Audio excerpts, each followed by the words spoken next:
Assalamualaikum warahmatullahi wabarakatuh. Alhamdulillah, puji dan syukur kepada Allah Subhanahu wa taala. Salawat dan salam semoga terlimpahkan kepada baginda Rasulullah sallallahu alaihi wasallam. Dan kita selalu berharap bisa setiap hari bertambah rasa cinta kita kepada Allah dan Rasul, sehingga bertambah pula keimanan kita dan amal soleh kita. Teman-teman sekalian, malam ini kita akan membahas tentang cinta. Judul dari tukang podcast, Cinta Kok Gitu. Plesetan dari sinetron Tetangga Masa Gitu ya.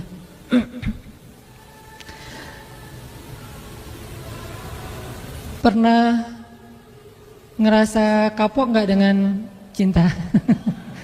Ini pertanyaannya nggak keren. Pernah merasa kapok karena cinta?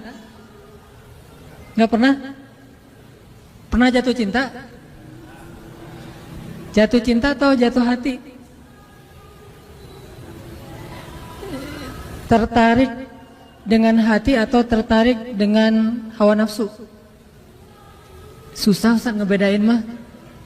Tertariknya karena hati atau tertariknya karena hawa nafsu? Bedanya apa? Kalau tertarik karena hawa nafsu, biasanya suka naik turunnya, fluktuatifnya itu akan sangat signifikan. Contoh, kalau nyenengin kita ekspresif, kita bahagia, kita. Tapi kalau lagi nyebelin, itu bisa juga buat kita nggak punya daya tahan. Kalau tertarik karena hati, pengennya selalu ngebahagiain, memberikan, melakukan sesuatu yang baik. Itu kalau tertarik karena hati. Kalau tertarik karena hawa nafsu, selalu mikirin apa yang udah diberikan buat saya. Kalau tertarik karena hati, selalu mikirin apa yang saya harus berikan kepada dia. Tapi itu bukan itu yang akan kita bahas. Itu mah udah bahas ya, udah banyak yang bahas lah. Pakar-pakar cinta mah banyak di Indonesia. Baik yang nulis lirik-lirik lagu, yang buat puisi, yang bikin film, yang bikin buku, itu mah pakar-pakar cinta mah udah banyak. Walaupun banyak juga yang pakar cinta gagal dalam urusan cinta.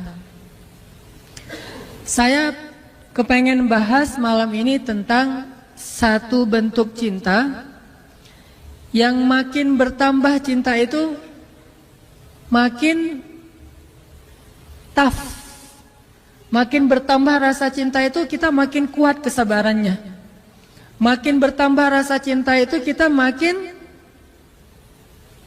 jujur dan tulus dalam berbuat kebaikan.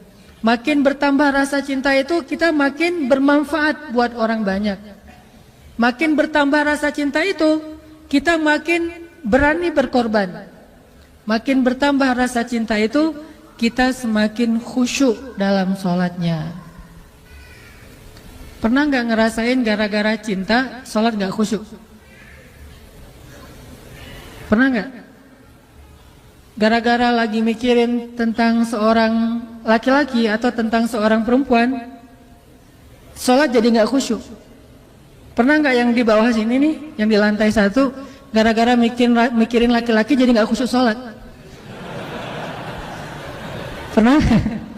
Bahaya kalau pernah.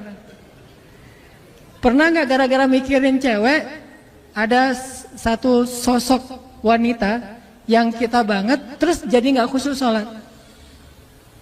Malu-malu? Kalau saya sih pernah, malah sering. Gara-gara mikirin perasaan kepada seorang cewek, jadi nggak nyaman sholatnya nih. Gara-gara habis ngelihat foto cewek, jadi nggak nyaman sholatnya. Saya mah sering banget kayak gitu. Dan cewek itu adalah istri saya sendiri. Kan enak ya, nggak perlu malu-malu. Makanya nikah. Gara-gara lagi ada masalah sama cewek yang kita sayangin, sholatnya nggak khusyuk. Malah agak-agak terkesan tell me gitu. Pas orang ngomong kita ya, tapi kita nggak konsen, lagi mikirin yang lain. Kenapa makin besar rasa cinta kita kepada seseorang itu kalau terganggu sedikit, buat kita nggak khusyuk di dalam sholat. Bahkan semakin besar dan menggebu-gebunya perasaan kita kepada seseorang yang belum halal, malah buat kita nggak khusyuk dalam sholat. Saya nggak percaya kalau ada orang yang bilang sejak ketemu dia saya jadi lebih khusyuk dalam sholat, bisa tahajud. Ini namanya talbis. Tahu talbis? Talbis itu kalau dalam bahasa kita tipu daya iblis. Dia bikin cinta yang terkesan syariat. Mana cinta yang terkesan syariat? Cinta yang dibumbui dengan nasihat untuk tahajud. Cinta yang dibumbui dengan nasihat untuk baca Quran. Cinta yang dibumbui dengan nasihat ikut taklim bareng yuk gitu.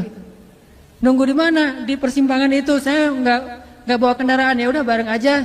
Masih mending kalau naik motor kelihatan orang, kalau naik mobil nggak kelihatan siapa-siapa. Belum lagi kaca-kacanya itu pada anti sensor ya. Nah ini awalnya sih pengen ikut taklim, pengen bangunin tahajud, tilawah Al-Quran. Udah sampai juz mana? Udah sampai juz 20. Kamu di mana? Deket-deketan kamu lah, nggak akan jauh, kayak gitu ya. Hebat ya, kamu dua berapa? 21. Kok bisa? Soalnya saya nggak baca juz 1 sampai 20, bacanya juz 21 doang. Di mana kamu, saya di situ. Ini artinya cinta-cinta yang dibumbui dengan religi. Saya nggak ngomong baik atau buruk, cuman cinta yang kayak gini nih biasanya agak-agak modus. Hanya ketika pacaran doang bisa kayak gitu. Udah selesai, nanti udah halal, udah nikah. Kalau dia bukan karena Allah, itu akan berubah. Pasti kayak gitu. Makanya kita akan bahas satu cinta yang makin nambah itu makin khusyuk sholatnya. Yang makin nambah cinta itu makin buat kita bersemangat beramal soleh. Yang makin nambah cinta itu buat kita semakin istiqomah.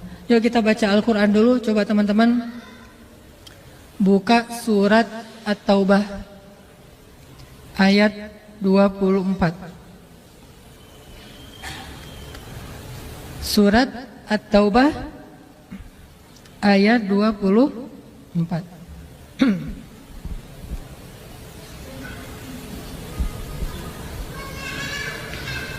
A'udzu billahi minasy syaithanir rajim.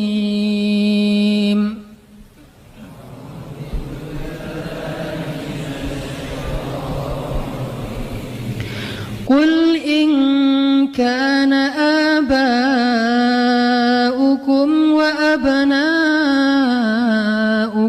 wa ikhwanukum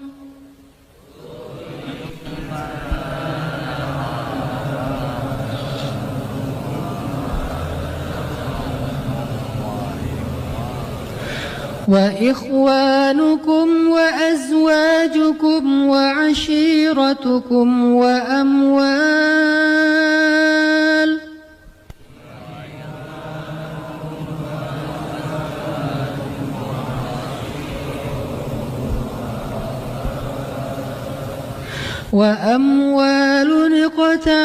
اقترفتموها وتجارة تخشون كسادها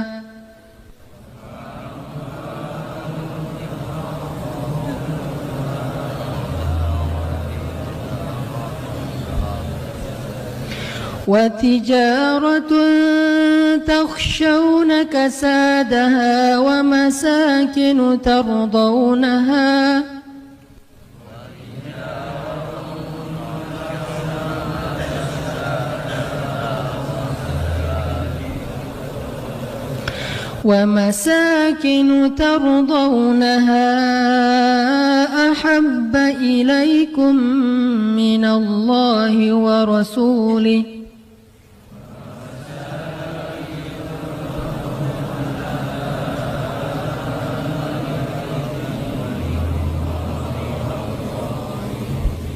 أحب إليكم من الله ورسوله وجهاد في سبيله فتربصوا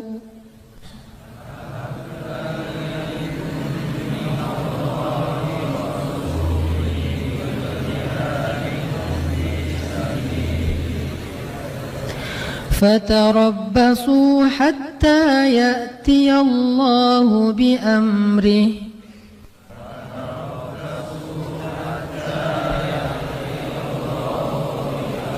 والله لا يهدي القوم الفاسقين.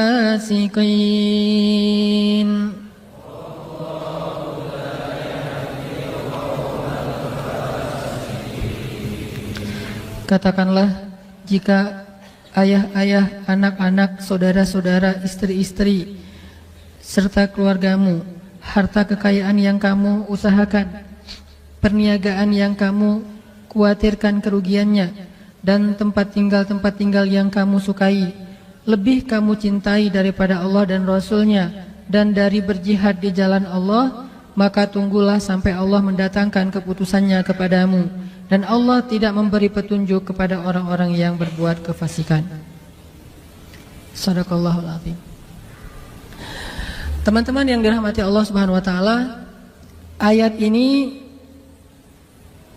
menjelaskan kepada kita tentang resiko kalau kita mencintai sesuatu melebihi cinta kepada Allah dan Rasul.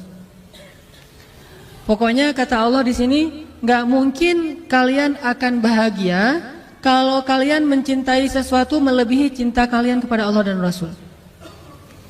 Gak mungkin kalian akan dapat apa yang kalian inginkan kalau kalian mencintai seseorang atau sesuatu melebihi cinta kalian kepada Allah dan Rasul. Itu gak mungkin. Bukan hanya gak mungkin, bahkan Allah mengancam dengan sebuah ancaman, fatarabbasu, hati-hati kalian, kata Allah. Artinya gak boleh seorang hamba itu menduakan cintanya kepada Allah dengan cintanya kepada makhluk. Itu nggak boleh. Kalau dia mencintai makhluk, harus karena Allah. Kalau dia mencintai makhluk bukan karena Allah, Allah bilang fatarabbasu, hati-hati. Makhluk itu kata Allah bukan orang yang jauh. Makhluk itu kata Allah orang yang dekat dengan kita, orang yang layak kita cintai, dan tidak dosa mencintai mereka kecuali kalau bukan karena Allah. Orang tua, bukankah kewajiban seorang anak mencintai orang tua? Tapi kalau bukan karena Allah atau melebihi cintanya kepada Allah daripada cintanya kepada Allah, maka itu akan fatarabbasu, hati-hati kata Allah. Tunggu aja kata Allah. Ini tegas bahasanya, dan Allah meletakkan ayat ini di dalam surat At-Taubah. Dan salah satu di antara ciri khas dari surat At-Taubah isinya adalah tentang orang-orang munafik. Bisa jadi teman-teman, kalau kita mau jujur menilai diri kita mukmin apa enggak, coba lihat. Jangan-jangan cinta yang selama ini kita rasakan itulah yang menjadikan tanda-tanda kemunafikan pada diri kita. Kalau kita mau tahu saya ini mukmin apa munafik, salah satunya lihat aja dalam urusan cinta. Apakah kita mencintai seseorang atau sesuatu melebihi Allah dan Rasul? Atau sama pun nggak boleh, apalagi melebihi. Kalau itu ternyata ada di dalam hati kita dan nggak bisa dibuat-buat, dan kita nggak mungkin membohongi diri kita sendiri, berarti kita termasuk orang yang diancam di dalam surat Baro'ah, surat Munafikun. Kalau surat Al-Munafikun itu pendek, ini ada surat Munafikun lebih panjang daripada Al-Munafikun, yaitu surat At-Taubah, isinya tentang orang munafik. Dan Allah bilang nggak mungkin bahagia orang yang mencintai seseorang atau sesuatu melebihi cintanya kepada Allah dan Rasul. Kalau kita mencintai ayah dan ibu kita, harus karena Allah dan Rasul. Maksud karena Allah dan Rasul itu apa? Satu, karena emang perintah Allah dan Rasul. Kalau perintah Allah untuk tidak mencintainya, maka kita tidak mencintainya. Memang Allah pernah menyuruh hambanya untuk membenci orang tua? Atau membenci keluarganya? Membenci pasangannya? Membenci anaknya? Pernah di dalam perang Badar. Perang Badar itu bisa dibilang perang saudara yang sebenarnya. Seorang ayah berperang dengan anaknya. Ayahnya di pasukan kaum musyrikin, anaknya di pasukan kaum muslimin. Pamannya di pasukan kaum musyrikin, ponakannya di kaum muslimin. Saudara kakaknya di kaum musyrikin, adiknya di kaum muslimin. Dan itu banyak. Salah satu yang terkenal adalah Abdullah bin Suhail. Ayahnya di barisan orang-orang Abu Jahal, anaknya di barisan Rasulullah SAW. Sehingga banyak yang terjadi adalah seorang ayah membunuh anaknya atau anaknya membunuh ayahnya. Dalam kondisi seperti itu Allah menyuruh membuang rasa cinta kepada keluarga, karena cinta kepada Allah lebih berharga daripada cinta kepada siapapun. Siapa mereka yang memusuhi kaum muslimin, yang menzalimi kaum muslimin, yang memfitnah kaum muslimin, yang memerangi kaum muslimin? Tetapi jika mereka hanya berbeda agama, tidak memerangi kaum muslimin, maka Allah menyuruh kita berbakti kepada mereka walaupun mereka beda pemahaman dan ideologi dengan kita. Ini namanya cinta karena Allah. Jangan mentang-mentang orang tua kita sama muslim sih, cuma mungkin beda pemahaman agama. Yang satu agamanya setelah belajar di taklim, yang satu lagi dulu belajarnya dan lebih banyak campuran budaya. Terus akhirnya kita jadi nggak mencintai lagi orang tua kita, banyak menghujat, banyak mendebat. Itu bukan karena Allah, walaupun alasannya agama, tapi itu bukan karena Allah. Allah tetap menyuruh kita untuk wala taqul lahuma uffin. Allah tetap menyuruh kita untuk wa ashiruhunna bil ma'ruf, berbuat baik kepada istri kita, kepada anak kita, walaupun mereka mungkin belum menjadi orang yang taat. Karena itu beda lagi urusannya. Makanya cinta karena Allah itu pertama cinta karena perintah Allah. Siapa yang harus dicintai, siapa yang tidak perlu dicintai. Siapa yang kalau kita mencintainya berpahala, siapa yang kalau kita mencintainya malah berdosa. Ini cinta karena Allah. Bagaimana kalau kita mencintai idola-idola yang sebetulnya ketika kita mencintainya justru membuat hati kita terganggu, khusyuk kita jadi berkurang. Mencintai seseorang yang kemudian kita tiru perilakunya yang tidak baik, berarti bukan karena Allah. Cewek-cewek misalnya ikut konser seorang penyanyi yang keren, terkenal, lagi ngetop, udah gitu seksi lagi, suaranya bagus, suaranya tuh berat banget, kalau lagi main gitar tuh keren banget. Pas kita nonton konsernya histeris.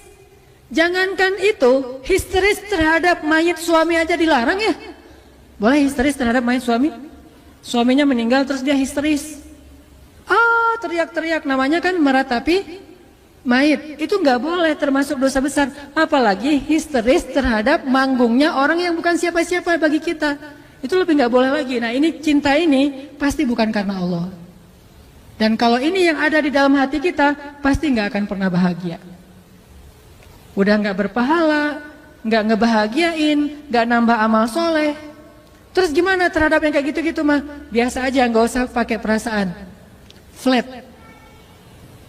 Kalau mau menikmati hiburan pun nikmatin aja, tapi nggak usah baper, nggak usah sampai nangis habis-habisan di bandara gara-gara nungguin Justin Bieber datang. Pas datang ternyata dia ngambil jalur lain, dia nangis-nangis. Sudah seharian saya itikaf di bandara nggak ketemu.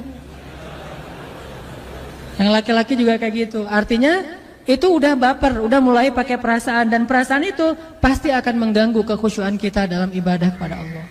Nggak akan bahagia kalau kayak gitu. Yang terjadi sekarang banyak kaum muslimin cintanya bukan lagi karena Allah. Dia tidak mencintai orang tuanya, padahal Allah menyuruh dia mencintai orang tuanya. Dia tidak lagi mencintai ulama, ngefans sama ulama, padahal Allah menyuruh dia mencintai ulama. Wa kunu ma'as shadiqin, kata Allah, dan tetaplah kamu, jadilah kamu, bersamalah kamu dengan orang-orang yang salih. Dia tidak lagi menjadikan para sahabat sebagai idolanya. Ini bukan karena cinta karena Allah. Ini pasti cinta karena hawa nafsu atau talbisul iblis, godaan setan. Makanya coba kita revolusi cinta kita. Revolusi cinta. Dari cinta yang karena hawa nafsu, karena hiburan, karena keren menurut kita, menjadi cinta karena Allah. Tapi tetap bisa menikmati hiburan, kekerenan, segala macam yang sifatnya masih mubah, silakan dinikmati. Tetapi jangan pakai perasaan, karena itu berbahaya. Sekedar hiburan aja, karena Allah juga nggak ngelarang kita berhibur. Dalam istilah hukumah ada yang wajib, ada yang sunnah, ada yang mubah, ada yang makruh, ada yang haram, kan gitu ya. Maka sebagian besar hiburan itu adalah yang mubah. Mubah itu artinya nggak dilarang, nggak disuruh. Secara pahala nggak berpahala, nggak berdosa, biasa-biasa aja gitu. Nggak nambah pahala, nggak nambah dosa. Kayak kita misalnya lagi nyanyinya masih lagu-lagu yang biasa dan kita nyanyi sendiri, apalagi gitu ya. Nyanyi sendiri atau dengar musik sesuatu yang masih wajar, bukan musik-musik yang dilarang. Ini nggak nambah pahala, nggak nambah dosa. Atau jalan-jalan nambah pahala? Kalau jalan-jalannya murni karena pengen menikmati hari libur, pengen menikmati alam, pengen senang-senang dengan keluarga, teman, ini nggak nambah pahala, nggak nambah dosa, namanya mubah.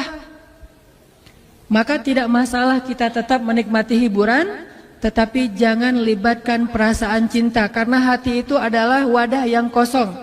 Dan dia hanya bisa diisi dengan satu hal. Kalau sudah penuh dengan satu hal, nggak akan bisa diisi lagi dengan hal yang lain. Kalau sudah penuh dengan cinta yang bukan karena Allah, maka keluarlah cinta karena Allah. Biarkan dia kosong dulu, nanti diisi dengan cinta kepada Allah dan cinta karena Allah. Mencintai orang tua, mencintai ulama, mencintai orang soleh, mencintai orang-orang yang mencintai Allah, dan mencintai amal-amal yang membuat kita dicinta oleh Allah Subhanahu wa taala. Ini cinta yang coba kita revolusi, kita bangun dalam hati kita. Dan kalau udah dapat, insya Allah beramal soleh itu akan ringan banget. Nanti kita dengarkan kisah-kisah inspirasinya. Mencintai Rasulullah SAW, mencintai para sahabat. Para sahabat itu jangan cuma, oh ya hebat mereka mah soleh. Oh ya mereka mah orang-orang luar biasa. Tapi kita nggak sampai cinta gitu, nggak sampai kebawa perasaan tentang para sahabat, itu berarti belum. Apalagi kepada Rasul. Kalau lagi ngomongin sahabat itu harusnya tuh kayak ngomongin seseorang yang kita kagumin banget. Kita jadi semangat gitu, berarti orangnya mencintai sahabat. Saya kalau lagi diajak ngomong tentang, sebutlah, mungkin nggak bisa mencintai semua sahabat secara sama, pasti berbeda-beda. Ada yang paling kita ngefans banget. Saya pribadi paling ngefans tuh sama Umar bin Khattab. Sisi apanya? Bukan sisi kerasnya, tapi sisi kecerdasan dan jeniusnya Umar bin Khattab. Banyaknya ijtihad Umar bin Khattab di masa kekhalifahannya. Banyaknya inovasi-inovasi dalam pemerintahannya. Saya cinta banget sama Umar dalam urusan kecerdasannya. Mungkin Umar kalau hidup di zaman kita akan banyak ngelakuin inovasi dalam pemerintahan. Akan banyak melahirkan produk-produk fikih yang mungkin bagi sebagian orang dianggap mengada-ngada nih, nggak ada di zaman Rasul. Memang nggak ada, terus kenapa kata Umar? Bukankah ini baik? Dan saya yakin kalau Rasulullah masih hidup pasti Rasulullah akan setuju. Karena ini baik. Ini yang saya ngefans banget sama Umar. Siapa lagi yang saya ngidolain banget? Kalau laki-laki adalah Ali bin Abi Thalib. Orang yang dari kecil udah bersih, nggak pernah melihat auratnya sendiri, apalagi aurat orang lain. Dalam peperangan hampir membunuh musuh, tapi gara-gara musuh kesobek celananya sehingga kelihatan auratnya cuma paha doang, Ali jadi berpaling muka dan tidak jadi membunuh musuhnya. Kenapa? Menjaga pandangan. Ini ngefans banget, walaupun saya belum bisa ngejaga pandangan seperti Ali. Ini artinya kalau lagi ngebahas Ali itu jadi kangen sama Ali, kalau ngebahas Umar itu jadi kangen sama Umar. Apalagi kalau ngebahas tentang Rasulullah SAW, rasanya rindu ingin ada di antara bersama Rasulullah SAW. Pernah mimpi ketemu Rasul? Berbahagialah teman-teman kalau yang pernah bermimpi ketemu Rasul. Walaupun kita nggak akan pernah ingat wajah Rasul, karena mustahil orang mengingat wajah Rasulullah kalau hanya ketemu dalam mimpi, mustahil. Kalau ada yang mimpi ketemu Rasul terus bisa menggambarkan sketsa wajah Rasul, itu adalah bisikan setan. Kalau mimpi ketemu Rasul, ketemu sih, cuma lupa wajahnya kayak gimana. Kata Nabi, siapa yang melihat aku dalam mimpi, maka dia seperti melihat aku dalam kenyataan. Siapa yang melihat Rasulullah dalam mimpi, berarti dia seperti melihat Rasulullah dalam kenyataan. Benar-benar ketemu dengan Rasulullah, seolah-olah dia menjadi salah satu di antara golongan sahabat Nabi. Siapa yang tidak bahagia masuk dalam golongan sahabat Nabi? Gimana caranya? Mimpi ketemu Rasul, dan itu nggak bisa dibuat-buat. Kalau nggak cinta, nggak mungkin mimpi. Saking cintanya, jadi kebawa mimpi. Dan itu butuh doa, butuh cinta, butuh usaha, butuh pengorbanan, sehingga nanti Allah akan memberikan kita hadiah mimpi ketemu Rasulullah SAW.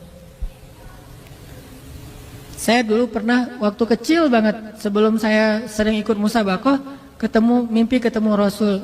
Terus Nabi bilang gini, dia panggil nama saya tapi nama itu ada di KTP bukan nama yang Hanan Ataki ya. Cari aja nanti nama aslinya. Dia manggil Fulan, Fulan, kamu mah kalau bahasa kita kamu jangan tinggalkan Al-Quran, peganglah Al-Quran kata beliau.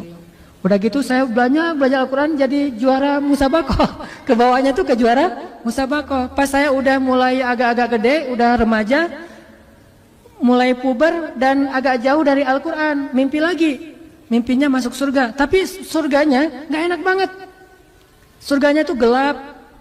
Surganya itu nggak ada lampu.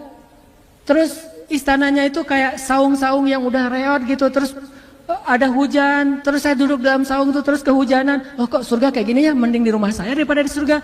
Ternyata saya semakin jauh dari Al-Quran, Allah kayak ngasih sebuah gambaran tentang amal saya gitu. Amal kamu itu kayak gini, rapuh, nggak jelas, nggak ikhlas, pokoknya banyak aja tegurannya.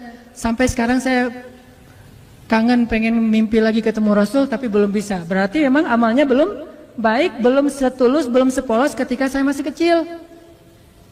Ini artinya kalau kita benar-benar mencintai seseorang karena Allah, saat ngebahas tentang orang itu kita jadi semangat. Saat membahas tentang orang itu kita jadi rindu, kita jadi pengen tahu tentang mereka. Kita jadi kalau ibarat kita di Instagram atau di sosial media tuh kepo gitu. Ada cewek nge-like postingan kita, terus dia di gambar profilnya kayaknya cantik gitu. Kalau bahasa anak di komennya bening gitu kan ya. Gambarnya bening, langsung dikepoin tuh, dicari tahu. Nih ternyata dipakai ditutup gitu, nggak semua orang bisa masukkan. Agak-agak kecewa, nggak bisa lihat yang lain, kan suka gitu tuh.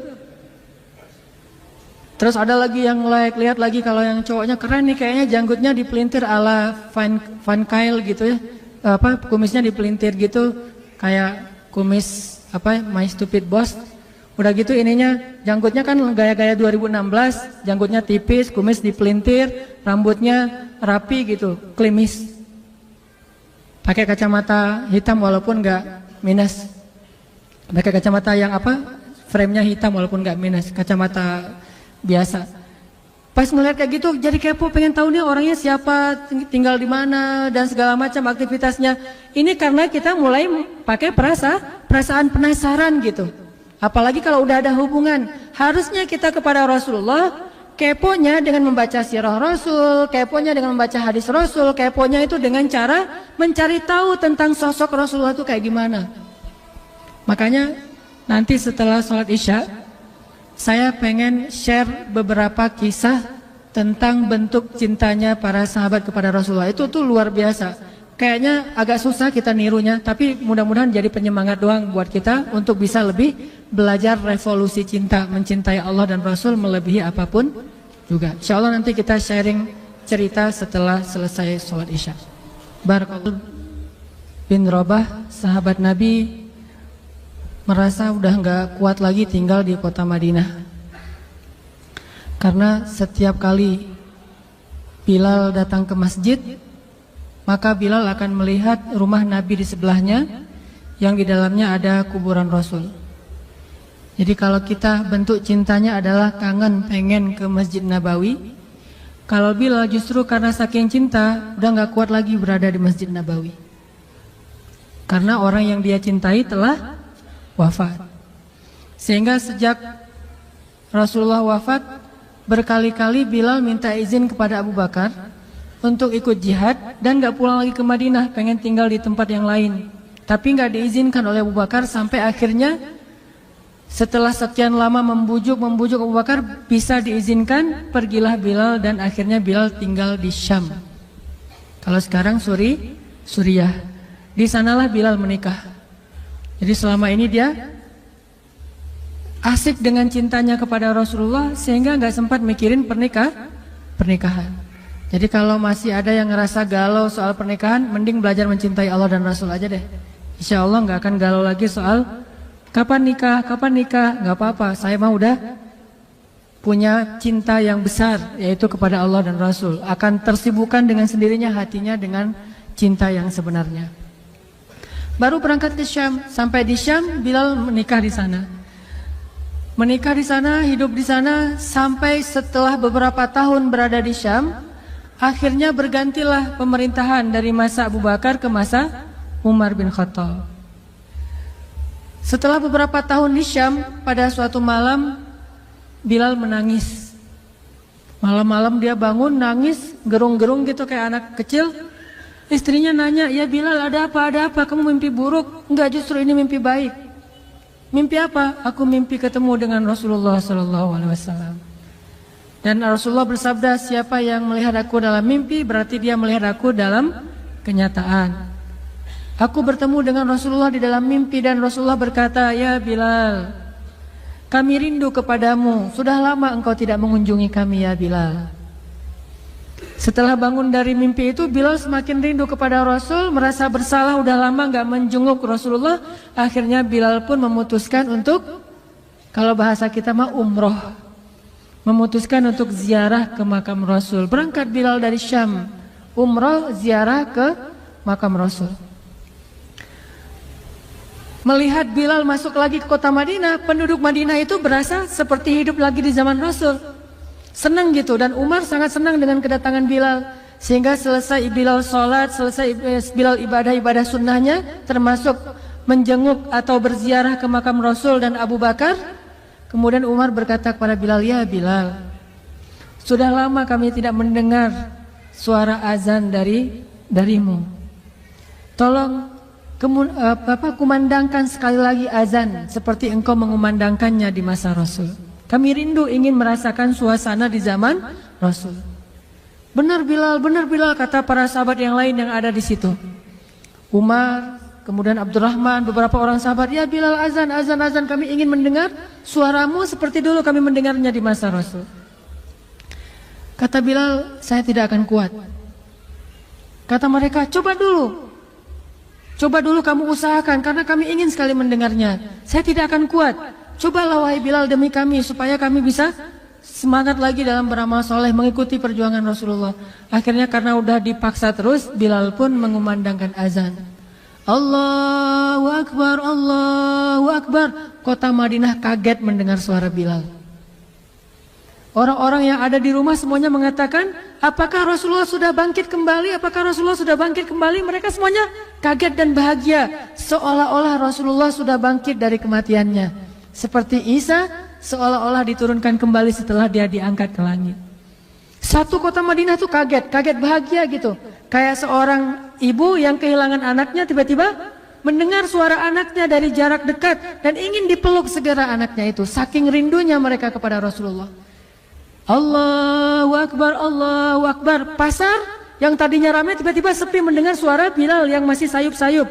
Asyhadu an la ilaha illallah.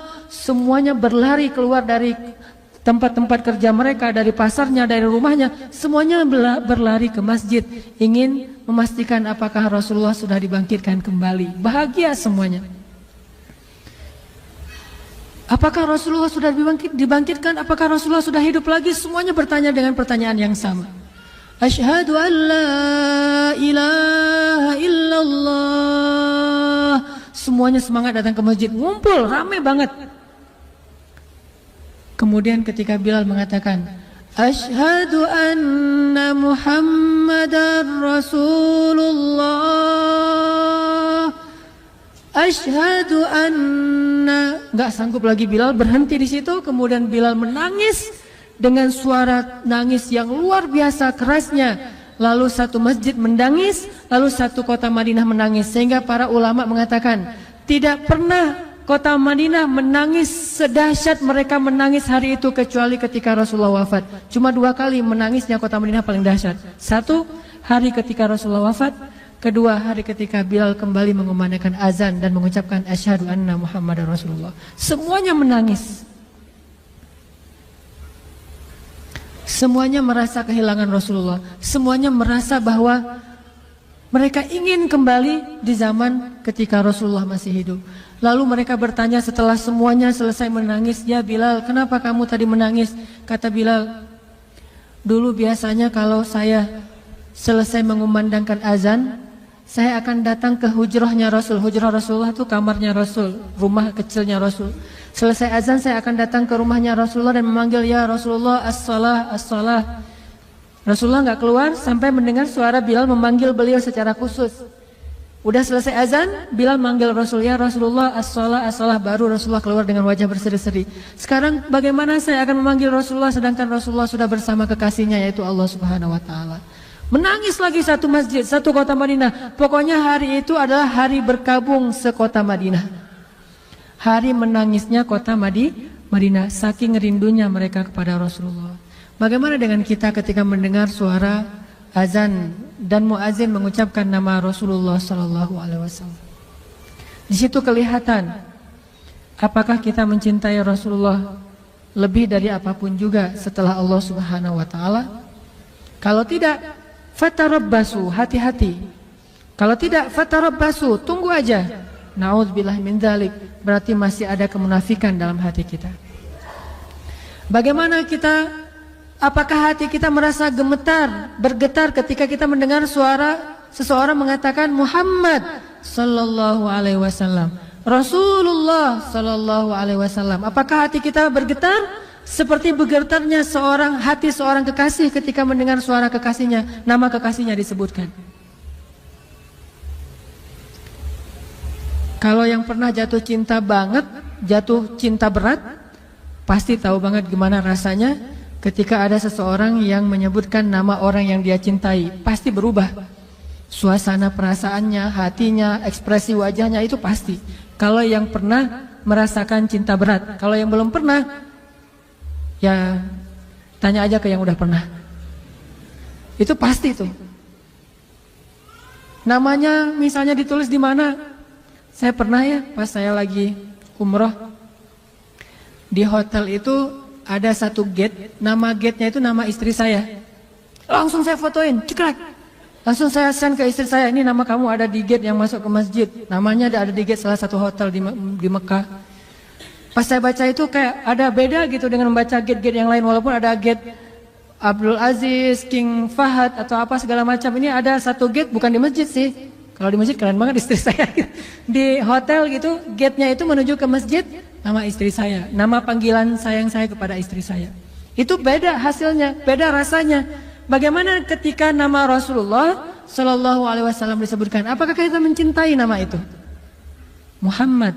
Sehingga kita ingin memberikan nama itu kepada anak kita. Atau kita senang dipanggil Muhammad. Orang Arab kalau nggak tahu namanya pasti memanggilnya Muhammad, gitu kan? Bukan, saya bukan Muhammad, saya Hanan. Enggak, saya Muhammad. Nama saya Hanan, tapi saya cinta dengan Muhammad. Atau mereka manggilnya ya Abdullah. Kalau dipanggil oleh orang Arab Abdullah ya, jangan bilang saya bukan Abdullah. Abdullah, enggak, saya bukan Abdullah. Terus kita hamba siapa kalau bukan hamba Allah kan ya? Abdullah itu panggilan universal, semua manusia itu Abdullah. Dan secara akhlak kita harusnya senang dipanggil Muhammad, orang yang terpuji akhlaknya. Muhammad, alhamdulillah, mudah-mudahan sesuai dengan nama yang diberikan kepada saya. Walaupun nama aslinya bukan itu. Abdullah, ya saya Abdullah, nama saya Hanan gitu. Bukan saya bukan Abdullah, terus saya siapa? Kan nggak mungkin kan? Semua kita adalah Abdullah. Begitulah cintanya Bilal, cintanya para sahabat kepada Rasulullah, rindu kepada Rasulullah SAW. Terus bagaimana cara kita sekarang mencintai Rasul sementara Rasulullah sudah nggak ada? Apakah hanya dengan menangis ketika mendengar namanya disebutkan dalam lantunan azan? Ada cara lain. Cara kita mencintai Rasulullah setelah Rasulullah tidak ada adalah mencintai para pewaris-pewaris Rasul. Al-ulama warasatul anbiya. Pewaris Rasulullah itu adalah para pembawa risalah dakwah dan para ulama. Ulamaul ummah, ulamanya umat kaum muslimin. Saya bukan ulama, saya hanya dai biasa. Dan saya sangat merasa berat jika dipanggil ulama karena nggak pantas banget. Nanti kalau teman-teman mau tahu siapa ulama, saya akan berikan rekomendasi, cintai dia. Dialah pewaris Rasul. Belajar mencintainya seperti sahabat mencintai Rasul. Belajar kangen bertemu dengannya seperti sahabat kangen bertemu dengan Rasul. Belajar dekat dengannya seperti sahabat dekat dengan Rasulullah. Itu bentuk cinta kita kepada Rasulullah kalau kita tidak lagi sezaman dengan Rasulullah. Mencintai pewaris-pewaris Rasul, para ulama. Cari para ulama itu dengan ciri-ciri yang diberikan oleh Rasulullah. Ciri ulama itu apa aja? Lalu cari orang yang memiliki ciri-ciri itu, cintai dia, kangen sama dia. Itulah bentuk cinta kita kepada Rasulullah SAW. Ini kisah Bilal. Ada lagi kisah yang lain. Kisah seorang sahabat kecil. Dulu pernah saya ceritakan sebelum ada pemuda hijrah. Yang waktu itu pesertanya masih sekitar 30 orang. Yaitu Abdullah bin Zubair. Abdullah bin Zubair itu orang yang kalau sholat saking khusyuk dan tidak pernah bergerak, merpati itu hinggap di atas kepalanya. Jadi hinggap, dianggap itu batang kayu, sehingga merpati hinggap di atas kepala Abdullah bin Zubair. Itu nggak kebayang deh pokoknya. Kalau ada yang pernah kayak gitu itu luar biasa. Berarti solehnya itu udah setingkat Abdullah bin Zubair. Saya yakin belum ada di sini yang pernah sholat dihinggapi merpati. Tapi kalau sholat di EOI merpati mungkin. Saya pernah di Jeddah tuh, lagi jalan, kena pas di wajah lagi, pertanda sial kata teman saya. Kita paling-paling ya gitu doang. Kalaupun ada hewan lewat di depan kita, tapi sampai nyaman berada di atas pundak atau kepala kita, burung-burung kan, burung itu liar tuh. Artinya nggak mudah untuk bisa merasa nyaman di atas sesuatu. Kalau sampai merasa nyaman di atas kepalanya Abdullah, itu kebayang nggak tuh gimana sholat khusyuk yang luar biasa. Setelah selesai sholat, orang bilang, ya Abdullah, gimana caranya sholat yang sampai burung merasa nyaman hinggap di atas kepalamu? Malah Abdullah tanya, mana burung yang mana? Saking khusyuknya nggak ngerasa burung di atas kepalanya. Kalau kita, saya makan punya zikir khusus gitu. Udah mulai ada pengkultusan. Atau kalau kita nyamuk aja, banyak nyamuk tadi ya, sholat di sini mah nyamuk di kaki dia, kurang nggak ada autan, sofel apa segala macam. Kita nyamuk lewat aja sadar banget menghilangkan khusyuk. Abdullah merpati hinggap di atas kepalanya, ditanya gimana caranya, dia bilang merpati yang mana, nggak sadar tuh ada merpati. Saking khusyuknya. Abdullah bin Zubair, dia adalah anak pertama yang lahir di kota Madinah dari orang muhajirin. Anak pertama dari orang muhajirin yang lahir di kota Madinah. Artinya tahun pertama hijrah dia lahir. Berarti Rasulullah wafat usianya berapa? Ketika Rasulullah wafat, usia Abdullah berarti berapa? 10 tahun. Anak kecil kan?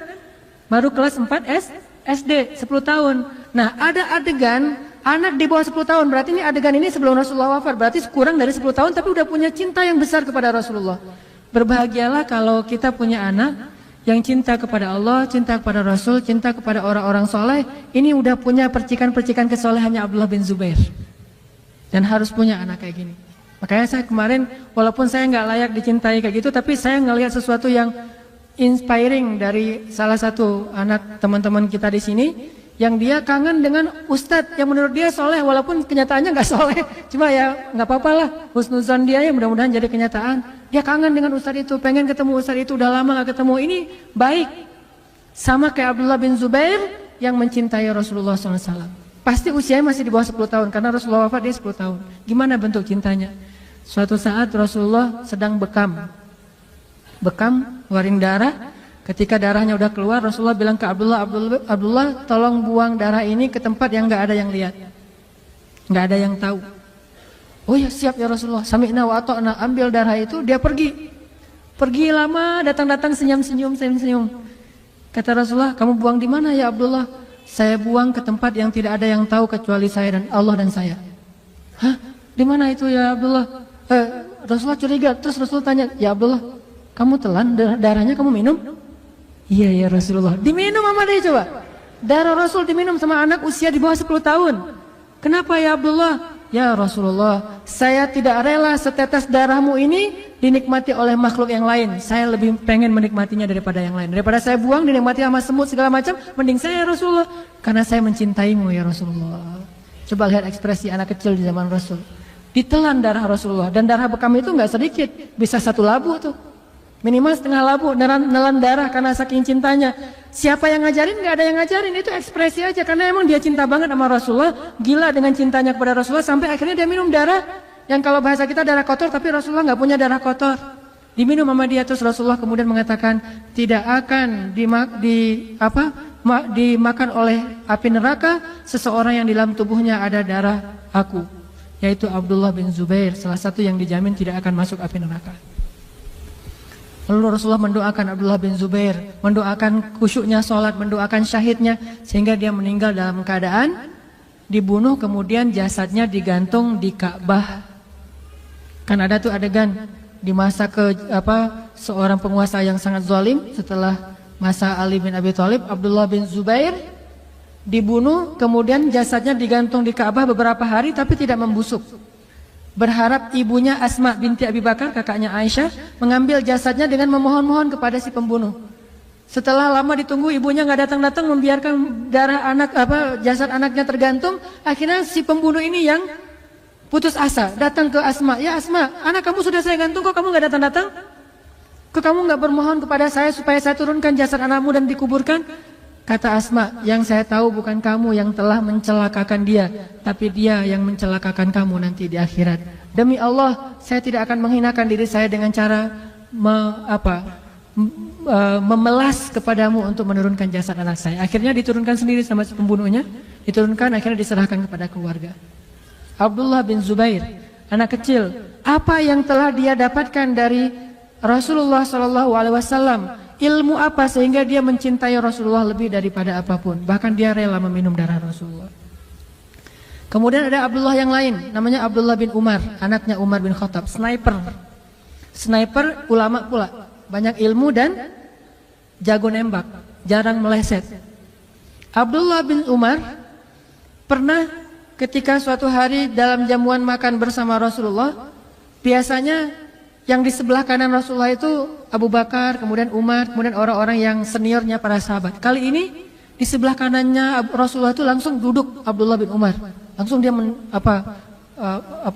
masuk ke tengah-tengah sahabat, langsung duduk sebelah Rasulullah, nggak mau diganggu, udah gini di samping Rasulullah. Kemudian para sahabat heran, Abdullah kenapa kayak gitu? Anak-anak yang lain pada main, dia mah duduk di sebelah Rasulullah. Kemudian Rasulullah tersenyum, ya Abdullah, maukah kamu memberikan tempat ini kepada yang lebih tua? Kata Abdullah, tidak ya Rasulullah. Ke yang lain dia mau, ke Abdullah, tidak ya Rasulullah. Saking cintanya kepada Rasulullah, tidak ya Rasulullah. Kenapa ya Abdullah? Saya tidak rela makanan pertama yang engkau sentuh akan disentuh oleh orang lain sebelum saya. Saya ingin makanan yang disentuh oleh Rasulullah, roti yang disobek oleh Rasulullah, maka bekas sobekan Rasulullah, kalau perlu bekas minumnya Rasulullah dari gelas itu ingin diminum oleh Abdullah bin Umar. Kayak gitu ekspresi cintanya Abdullah kepada Rasulullah. Coba. Kenapa? Karena mereka tahu tidak ada yang lebih layak dicintai setelah Allah daripada Rasulullah. Ini yang kita coba belajar. Tidak ada yang lebih layak kita habis-habisan dalam urusan perasaan dan cinta kecuali Allah dan Rasulullah. Kemudian yang lain itu pun karena Allah dan Rasul. Sampai Nabi mengatakan, tidaklah beriman seseorang di antara kalian sampai dia mencintai aku melebihi cintanya terhadap dirinya sendiri. Umar datang, ya Rasulullah, aku mencintaimu seperti aku mencintai diri sendiri. Itu kan udah keren tuh. Kata Rasulullah, nggak cukup ya Umar. Terus bagaimana? Katakan aku mencintaimu melebihi cintaku kepada diriku sendiri. Ada yang kayak gitu? Banyak. Sahabat rata-rata kayak gitu. Makanya jangan gampang menghujat para sahabat. Kita dibandingkan mereka mah nggak ada apa-apanya. Cuma kita sedikit tahu cerita tentang mereka. Kalau kita tahu cerita yang banyak tentang mereka, kita akan sadar bahwa kita cuma debu dibandingkan kesolehan mereka. Salah satu yang cintanya luar biasa kepada Rasulullah itu adalah seorang ibu yang tidak disebutkan namanya dalam cerita ini. Ketika Rasulullah SAW pulang dari perang, dia bertanya, bagaimana dengan Rasulullah? Apakah Rasulullah selamat? Terus orang-orang mengatakan, ya ibu, ayahmu meninggal dalam peperangan ini, syahid. Dia bilang, bagaimana dengan Rasulullah?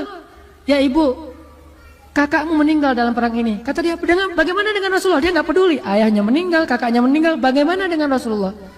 Cuma kalau kita punya ibu kayak gini agak-agak nelangsa juga ya. Saya mah saya mah nggak ada apa-apanya gitu. Suami yang punya istri kayak gini, gimana dengan Rasulullah? Saya lagi luka nih, Rasulullah gimana? Aduh, gimana perasaan kita? Berarti kita belum mencintai dia karena Rasul. Masih cemburu kepada Rasul, kan nggak boleh cemburu kepada Rasul atau ya? Dia mah ditanya, ayahmu meninggal, Rasulullah gimana? Kakakmu meninggal, Rasulullah gimana? Anakmu meninggal, 3. Ayahnya, kakaknya, anaknya meninggal dalam perang itu. Dia tanya Rasulullah gimana? Kemudian mereka mengatakan Rasulullah baik-baik saja dan tidak terluka. Perlu dia mengatakan selama Rasulullah baik-baik saja, musibah saya itu tidak masalah. Selama Rasulullah baik-baik saja, musibah-musibah itu ringan bagi saya. Coba, ini bukan kata-kata orang yang tega sama keluarganya, bukan. Ekspresi betapa dia mencintai Rasul lebih dari apapun juga. Makanya sahabat kalau ketemu Rasul sering bilang, bi abi anta wa ummi ya Rasulullah. Saya lebih mencintai engkau daripada ayah dan ibu saya ya Rasulullah. Bahasa Arabnya, bi abi anta wa ummi ya Rasulullah. Saya lebih mencintai engkau daripada ayah dan ibu saya ya Rasulullah.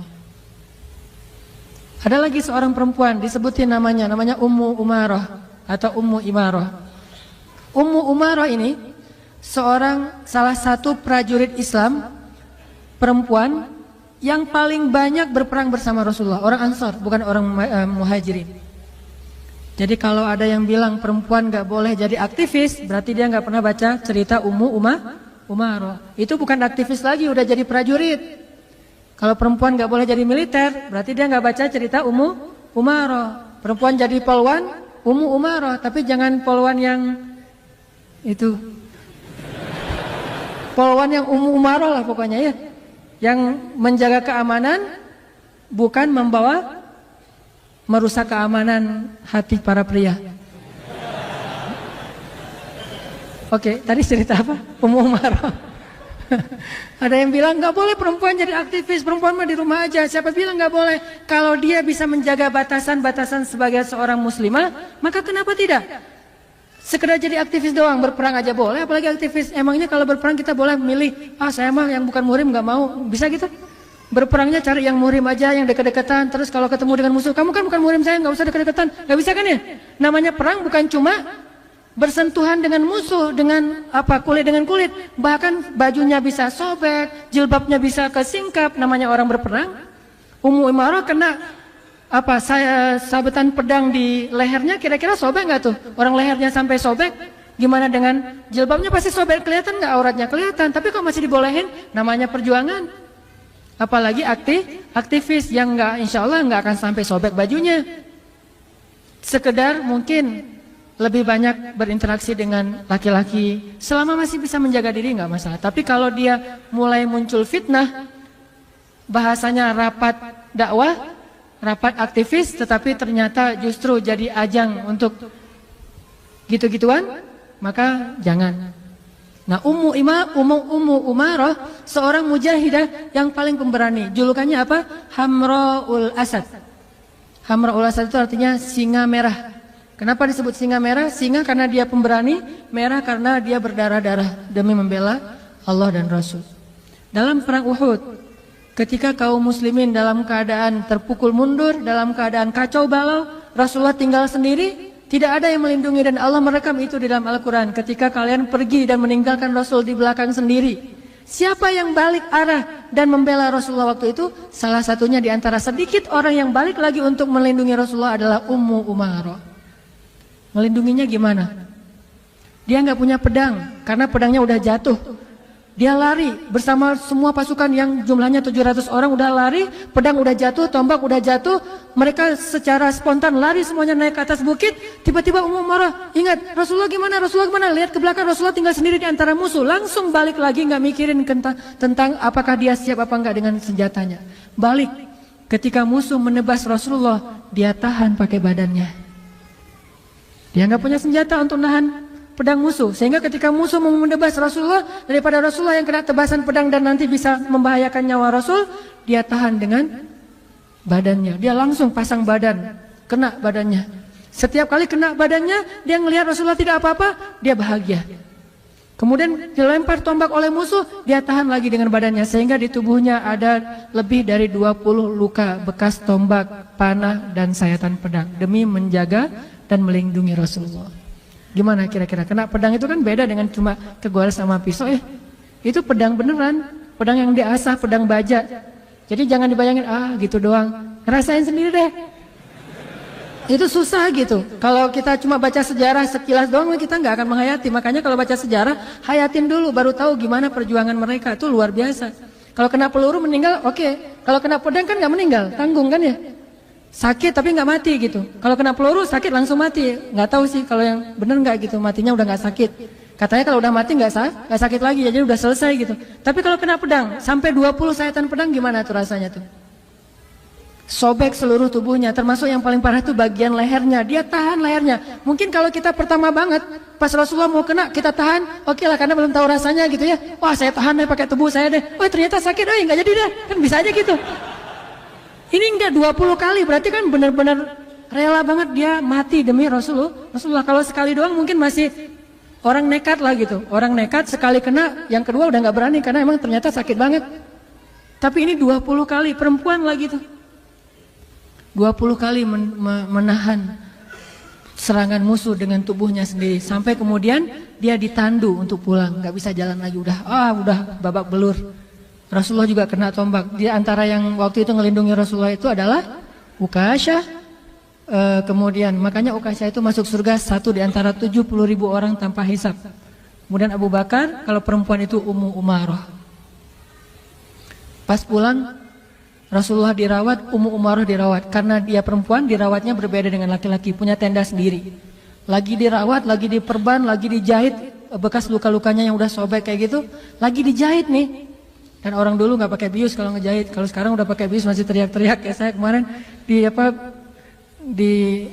mau di ini aja di opname di rumah sakit itu, ternyata sakit juga ya kena. Apalagi ternyata pembuluh darah saya kecil.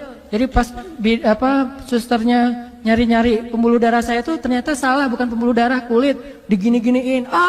Saya teriak-teriak di rumah sakit. Itu Pak Bejo ngelihat, pas saya lagi teriak, pas ada yang ngunjungin lagi tuh. Jadi malu-maluin, ternyata Ustadz teriak juga kalau lagi sakit. Baru jarum doang udah teriak-teriak, soalnya digini-giniin di bawah kulit saya. Udah gitu infusnya dialirkan, ternyata nggak masuk ke dalam pembuluh darah, malah masuk ke bawah kulit saya jadi bengkak gitu. Ini kenapa nih suster? Salah Pak, ternyata nggak masuk pembuluh darah, tarik lagi. Berkali-kali loh.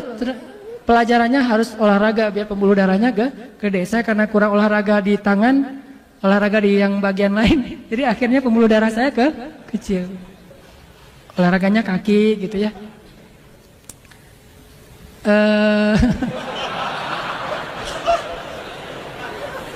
Astagfirullahaladzim.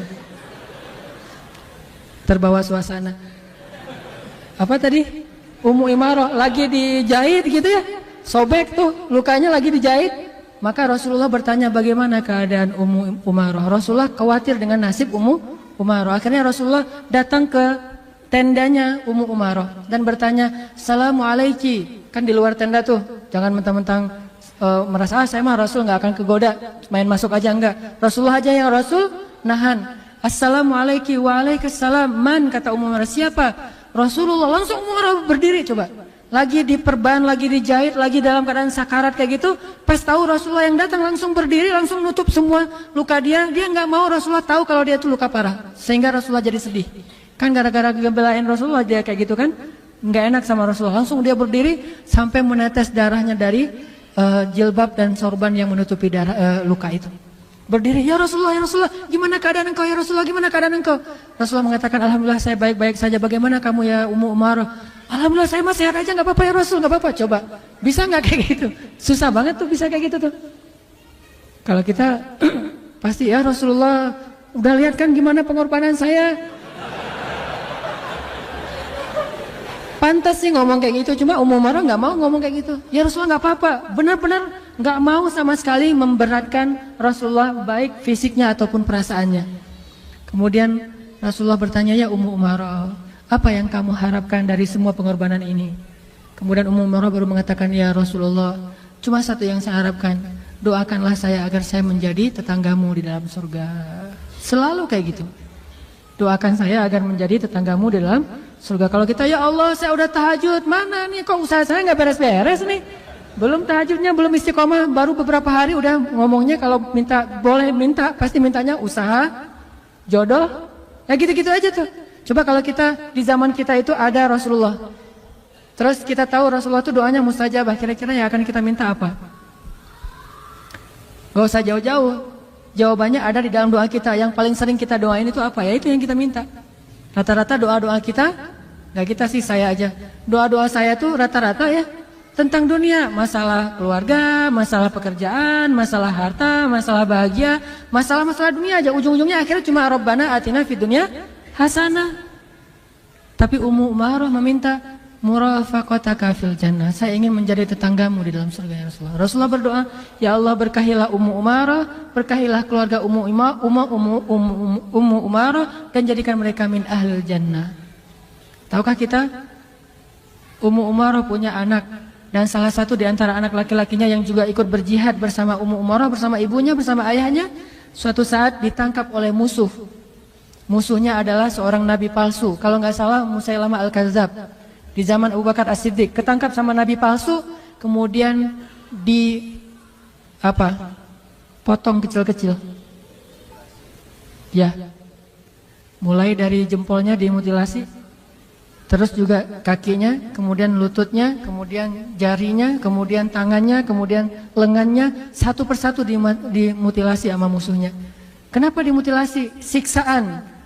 Pengen nguji, pas ditangkap sama musuh di antara banyak pasukan kaum muslimin, ketahuan ternyata ini anaknya Hamraul Asad, anaknya singa betina yang disebut dengan Hamraul Asad, singa merah. Maka musuh ini menjadi penasaran, apakah kamu setangguh ibumu? Apakah kamu sekuat ibumu? Apakah kamu sesabar ibumu? Akhirnya kalau kamu seorang anaknya Ummu Umarah, sekarang kita uji, benarkah kamu anak Ummu Umarah? Akhirnya diuji. Kalau kamu udah nggak sabar, maka bilang saja bahwa kamu mengakui saya sebagai nabi setelah Muhammad. Tapi dia nggak mau berucap apapun kecuali la ilaha illallah Muhammad Rasulullah, la ilaha. Sampai akhirnya tubuhnya dimutilasi habis, potong-potong dan ditaruh di dalam karung, dikirimkan kepada Ummu Umarah. Musailamah Al-Kadzab. Akhirnya Ummu Umarah bersedih, minta izin kepada Abu Bakar untuk bisa berjihad lagi. Abu Bakar mengizinkan, lalu dia pun membunuh Musailamah Al-Kadzab. Dalam perang itu Ummu Umarah kehilangan satu lengannya. Sejak saat itulah baru Ummu Umarah pensiun dari jihad, karena lengannya sudah hilang satu, kepotong dalam peperangan. Ini orang luar biasa. Kalau di zaman dulu mungkin ada istilah cunyadin, orang-orang yang kayak gitu yang hidupnya di medan perang. Setelah dia tangannya kepotong, udah nggak bisa berjihad lagi, dia sedih. Dia katakan, ya Rasulullah, betapa rindunya aku kepadamu ya Rasulullah. Betapa rindu aku kepadamu. Nangis setiap hari sampai akhir hayatnya dia meninggal dalam keadaan tersenyum karena berpikir, insya Allah sebentar lagi saya akan ketemu dengan kekasih saya Rasulullah SAW. Ummu Umarah. Kelelahan apa yang sering kita keluhkan untuk mengikuti ajaran Rasulullah SAW, sementara Ummu Umarah bahkan tidak mengeluh dengan puluhan luka di tubuhnya. Kelelahan apa yang kita keluhkan untuk berjuang dan melanjutkan perjuangan dakwahnya Rasulullah SAW. Lalu mana bukti bahwa kita mencintai Rasulullah lebih dari diri kita sendiri? Belajar dari Ummu Umarah, dia perempuan, harusnya kita laki-laki bisa lebih dari itu. Ada satu lagi, seorang sahabat yang mencintai Rasulullah itu dengan cara unik. Ini terkenal. Mencintai Rasulullah itu dengan cara namanya Ukasyah. Ketika Rasulullah sakit keras, Rasulullah bertanya, siapa di antara kalian yang pernah saya sakiti, pernah saya zalimi, pernah saya cela, sekarang balas. Saya nggak mau meninggal dalam keadaan masih punya hutang. Ukasyah berdiri, ya Rasulullah, saya pernah engkau pecut ketika engkau ingin memecut kendaraanmu, nggak sengaja mungkin kena di punggung saya Rasulullah. Oh ya udah ya Ukasyah, ambil hakmu sekarang, pecut saya Ukasyah. Lalu Rasulullah memerintahkan kepada sahabat mengambil alat untuk memecut. Udah gitu dihadirkan di hadapan Rasulullah, Ukasyah mengambilnya, kemudian Ukasyah mengatakan, ya Rasulullah, waktu itu saya tidak pakai baju. Para sahabat biasa nggak pakai baju, soalnya mereka miskin-miskin. Maka saya memohon sekarang Rasulullah juga nggak pakai baju. Padahal Rasulullah lagi panas tinggi itu, dalam keadaan sakit keras sebelum beliau wafat. Para sahabat udah sebel banget sama Ukasyah, kok bisa-bisanya nih orang dijamin surga tapi ngomongnya gini gitu. Akhirnya para sahabat bilang, ya Ukasyah, udah gila kamu, ya Ukasyah, kamu sudah kehilangan akalmu, kenapa kamu melakukan Rasulullah kayak gitu? Rasulullah mengatakan, biarkan, ini hak dia. Akhirnya Rasulullah membuka bajunya dan mempersilahkan Ukasyah untuk memecut punggung beliau. Ketika Rasulullah membuka bajunya, Ukasyah kemudian melemparkan pecutannya, kemudian memeluk punggung Rasulullah, Kemudian dia mengatakan, ya Rasulullah, tidak ada niat saya untuk membalas apapun. Saya hanya ingin sebelum engkau kembali kepada Allah, saya ingin menyentuh kulitmu yang mulia. Kata Rasulullah, siapapun yang menyentuh kulitku ini, maka haram kulitnya dari api neraka.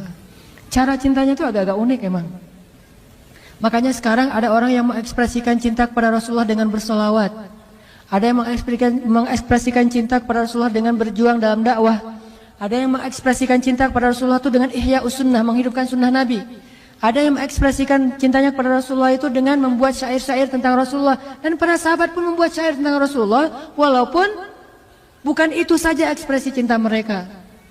Katakanlah mungkin kalau di Arab itu ada lagu Laukana bainana habib ladanal qasi wal qarib. Seandainya kekasih itu ada di antara kita, pasti semuanya akan nyaman. Kalau di Indonesia ada lagu Rindu kami padamu ya Rasul. Itu ekspresi cinta. Ada yang mengekspresikannya dengan syair-syair yang tidak dinyanyikan tetapi dibacakan. Ada yang mengekspresikannya dengan memperingati Maulid Rasulullah. Ini semuanya ekspresi cinta dan tidak ada batas dalam mengekspresikan cinta. Asal tidak melanggar agama Allah Subhanahu wa taala. Bukankah para sahabat mengekspresikan cintanya tidak diajarkan oleh Rasulullah? Apakah Ukasyah disebut bid'ah dengan cara mengekspresikan cintanya dengan memeluk tubuh Rasulullah? Ya Ukasyah ini bid'ah, saya nggak pernah ngajarin, nggak pernah Rasulullah bilang kayak gitu. Namanya orang mengekspresikan cintanya kan ya. Begitu juga dengan tadi Abdullah bin Zubair meminum darah. Bukankah darah itu sesuatu yang haram?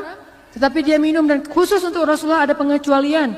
Dan Rasulullah nggak mengatakan bahwa ini tidak pernah saya ajarkan. Kenapa kamu lakukan wahai Abdullah?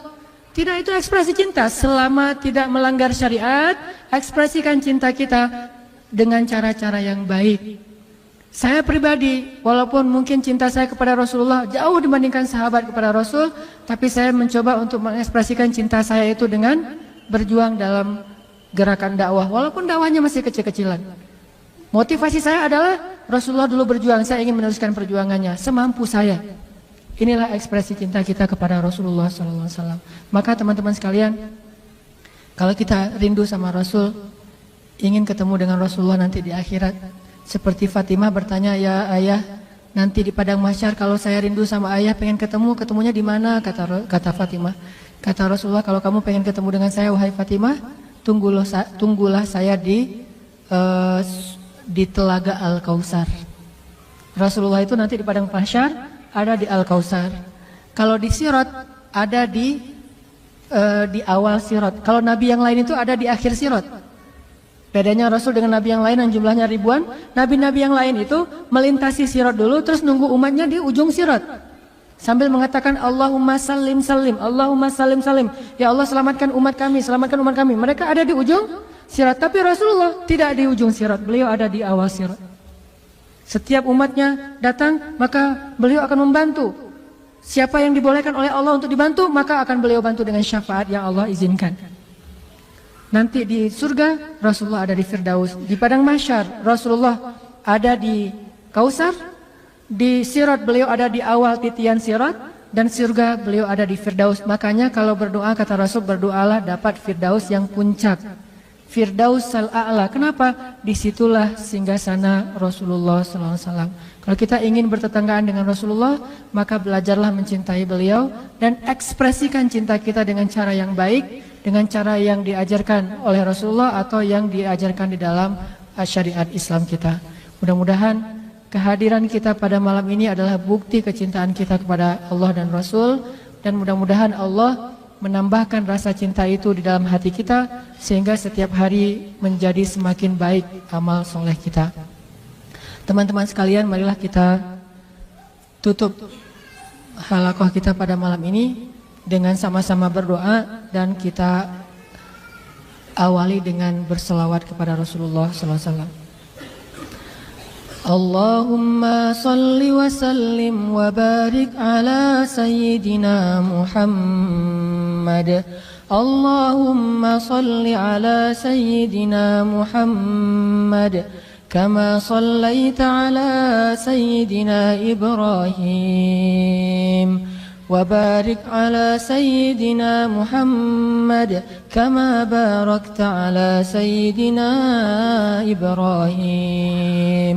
اللهم صل على سيدنا محمد اللهم صل على سيدنا محمد اللهم صل على سيدنا محمد صلى الله عليه وسلم صلى الله عليه وسلم صلى الله عليه وسلم اللهم اغفر لنا ولوالدينا ولإخواننا الذين سبقونا بالإيمان اللهم اغفر لنا ذنوبنا وإسرافنا في أمرنا يا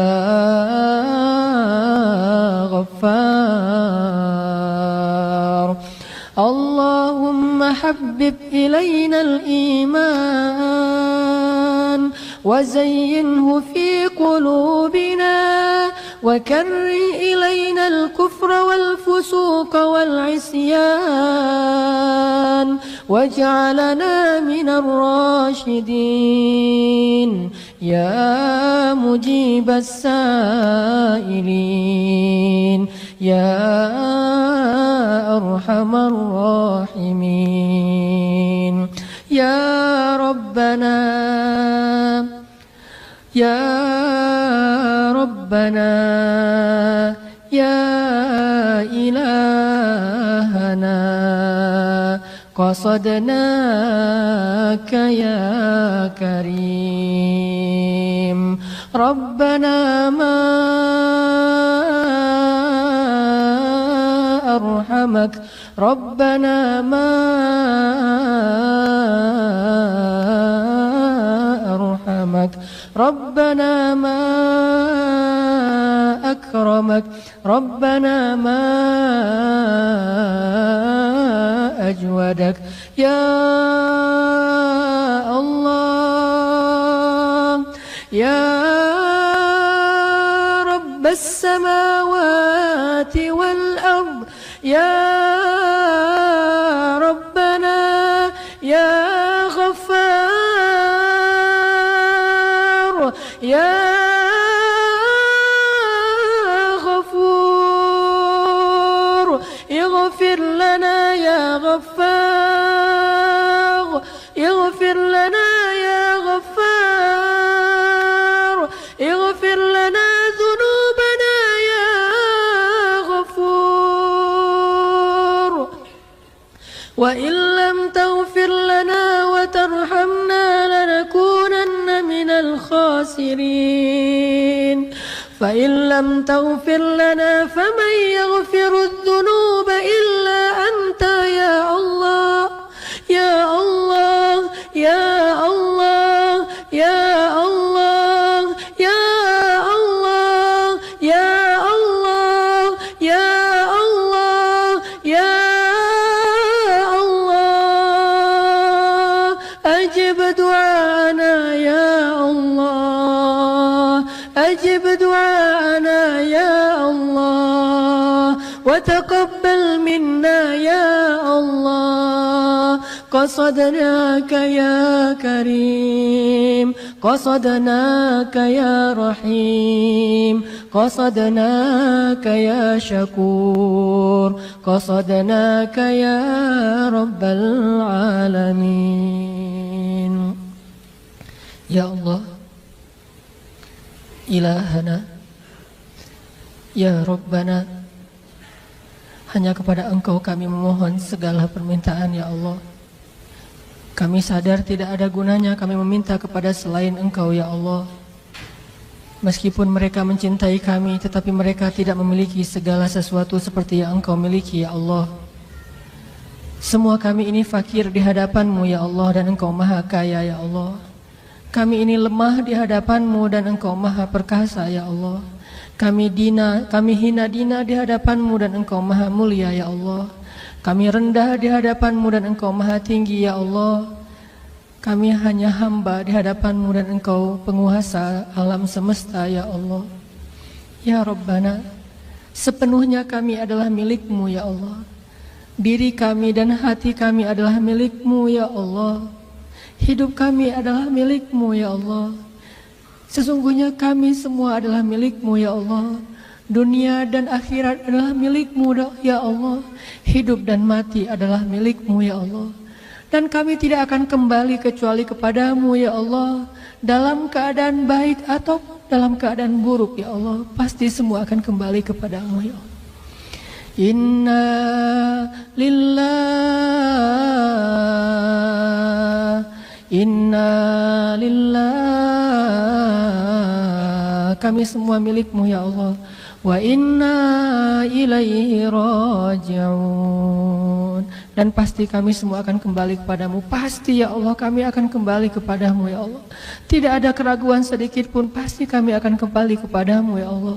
Cepat ataupun lambat, sekarang ataupun nanti, hari ini ataupun esok, ataupun suatu saat, pasti kullu nafsin za'iqatul maut. Semua kami pasti akan merasakan kematian yang pernah dirasakan orang-orang sebelum kami ya Allah.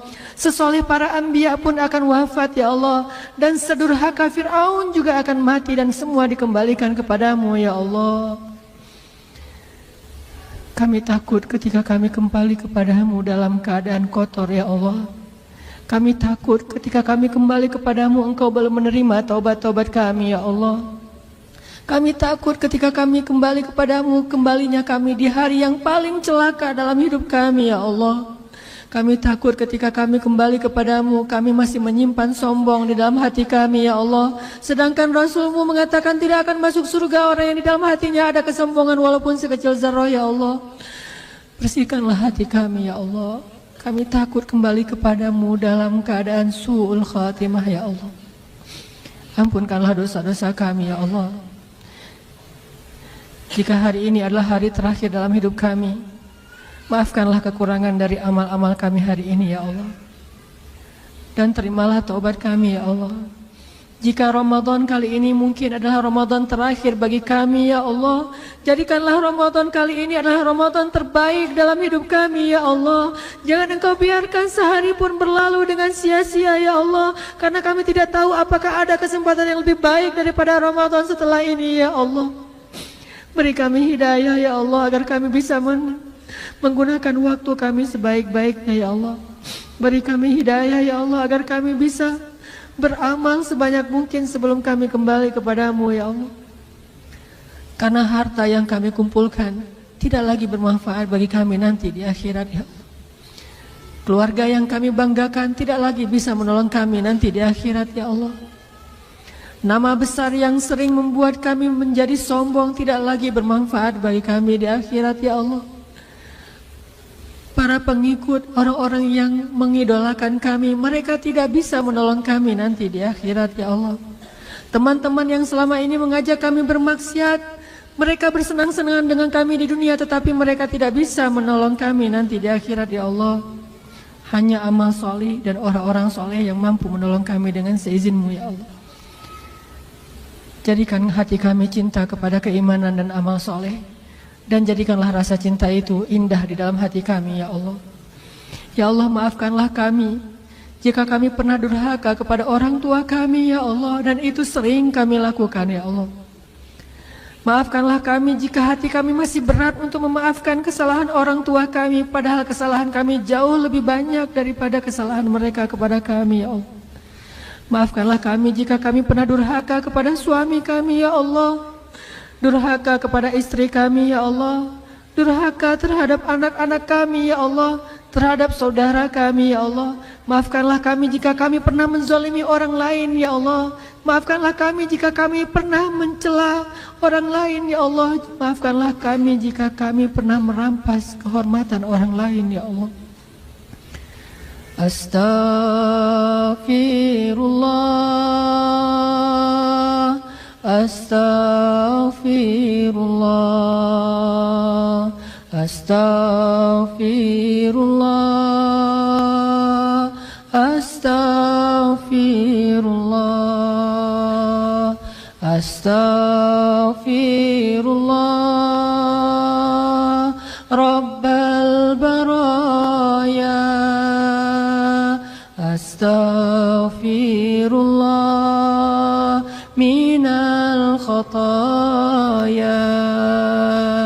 Ampunkanlah ya Allah dosa-dosa hamba ya Allah. Apalah guna hidup hamba ya Allah jika mati dalam keadaan pendosa ya Allah. Apa guna harta hamba ya Allah jika mati tidak punya amal ya Allah. Apa guna pengikut hamba ya Allah setelah mati kami sendiri di dalam kubur ya Allah.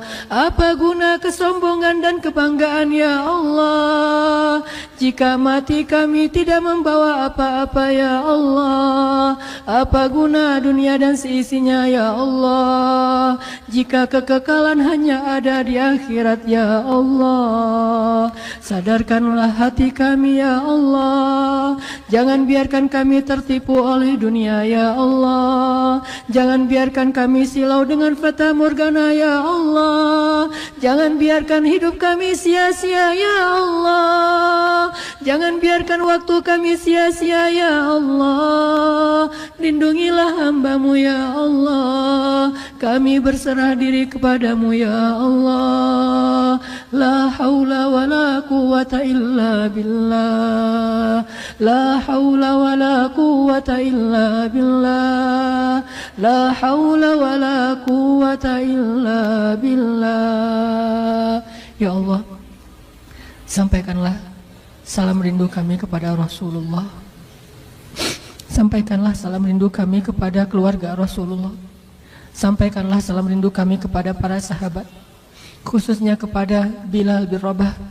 Ya Allah, jadikanlah hati kami mencintai Rasul seperti lembutnya hati Bilal dalam mencintai Rasulullah sallallahu alaihi wasallam.